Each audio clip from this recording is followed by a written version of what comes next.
Okay, guys, good morning, welcome. I've been sick for a couple days. Took a few days off. One of the things we did in between was rescue the four-wheeler. So go watch that video.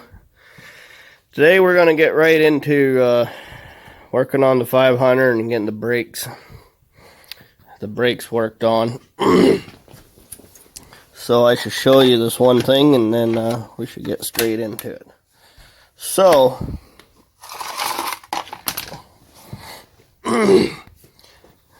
very nasty, crusty old car. So on some of the Ford minivans and things, I've seen these indents. Here's an indent. Here and here. So to move that, I made this rather fancy adapter. So those fingers index into the piston, and then that'll help wind down the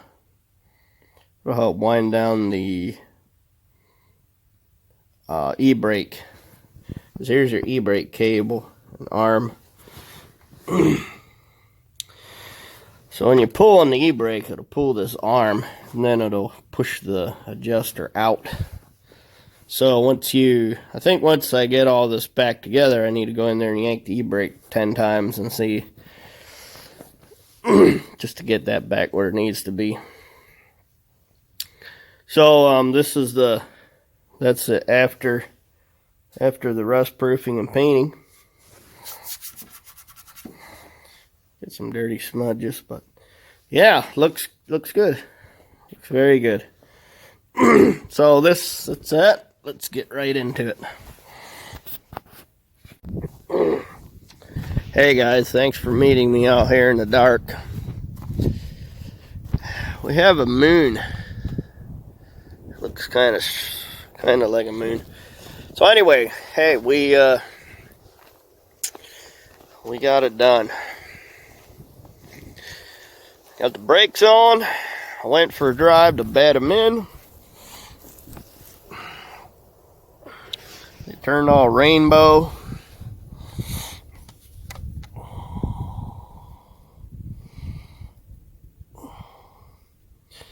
That one's rather blackish. So this has got those stupid Ford adjusters. I actually had to go watch a video and figure out how it works. But I made a socket with 2 prongs. There we go. We got a couple more minutes to talk about this.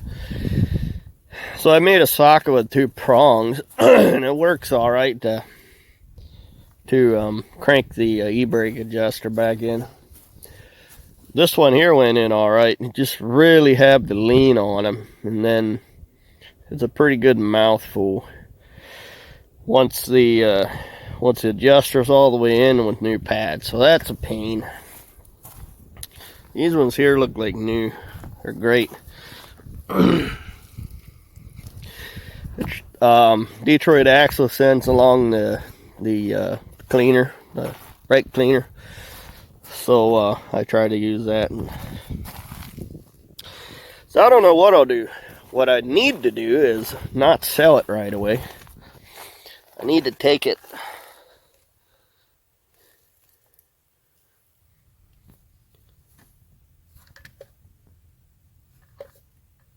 How is this still? It's got a couple of shades of, you can pretty well see it as well as I can.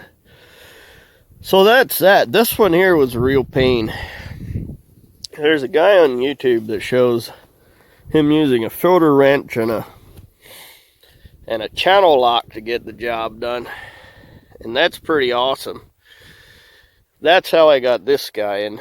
I used a C-clamp and a channel lock, and kind of ended up wrecking the boot. Put a bunch of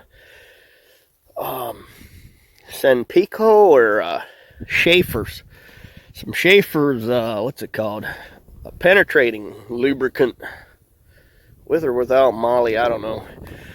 some fancy stuff. I ended up putting that in there, and with my the Milwaukee Havage mid-size mid-torque, I was able to run it in and out, and then I'd stick the little oil can with a little pump spout thingy, stick it in the boot there, and I was able to stick it in the boot there and give it a little bit of lube and work it in and out. That didn't get it all the way in, so I ended up having to use a C-clamp and the channel lock. That worked pretty good. I think I got it almost all the way in as far as it would go, but I wasn't sure. I kicked the e-brake a couple times, drove it around the block about 1.5 miles, maybe 2 miles. Did three brake applications from what was it, 20 to 0, 30 to 0, 3 from 20 to 0, 3 from 30 to 0, and then went all the way up around the block and did a couple from 50 to 0. So on the way, I had a lady call me and trying to save me money on insurance, and she said, "How many cars are you driving currently?" So I had to tell her, 1. I've never been able to drive more than 1 car at a time, so maybe that's the wisdom you needed for today. I thought it was pretty obvious, really. I don't know why a professional person wouldn't know that already. I don't know. How many cars are you currently driving? Well, 1, obviously. Alright, that's it. Thanks for watching. Yeah, they sent the rotors, obviously, the pads, obviously, and then the stainless steel clips they sent, where the pads slide. And then they also sent 2 little squeeze packets of brake grease and a whole, I think it was a good 12 ounces of brake cleaner.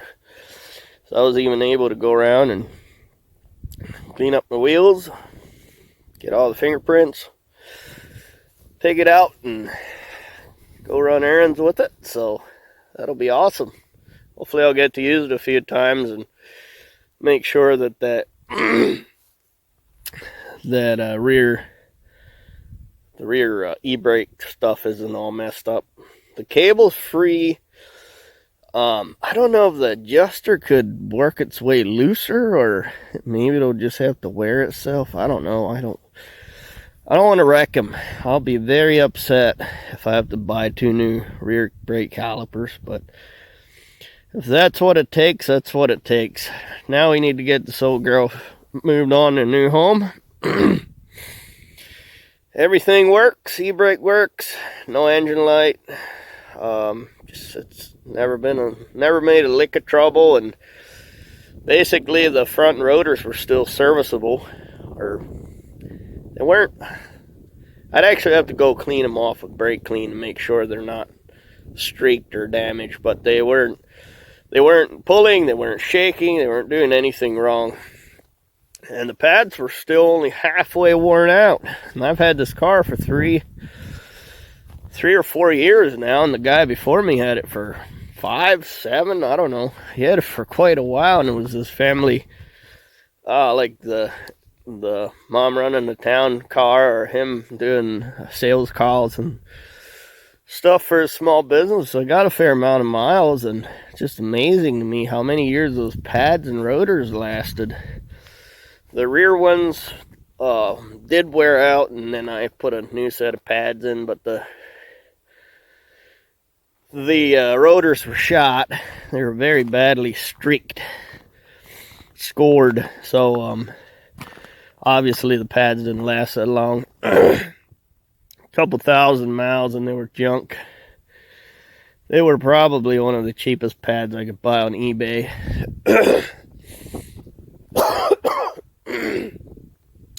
Excuse me. So, very well.